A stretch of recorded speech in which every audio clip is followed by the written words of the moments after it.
So hey guys, welcome back to the channel. In today's tutorial I'll show you how to put TikTok videos story on Instagram. So let's get started. At first, make sure you have the TikTok and Instagram both app downloaded in your mobile phone or in your laptop by Google Play Store or App Store, and make sure you have login to your account.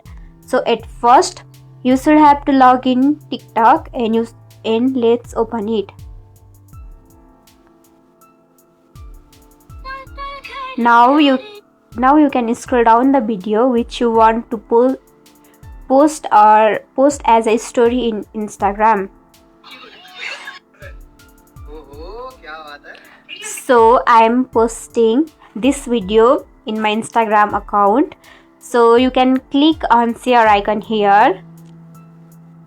Then you can see the option called stories. So tap on it. Wait for a few seconds.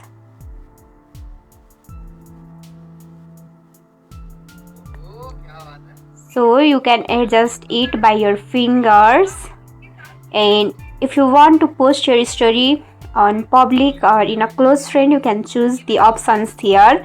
And once everything is done, you can simply click on arrow icon here and you can tap on share button, and that's how you share TikTok videos on your Instagram story.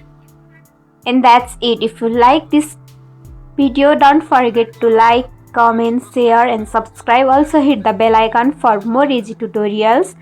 I'll see you in the next video. Till then, bye bye. Take care. Have a great day.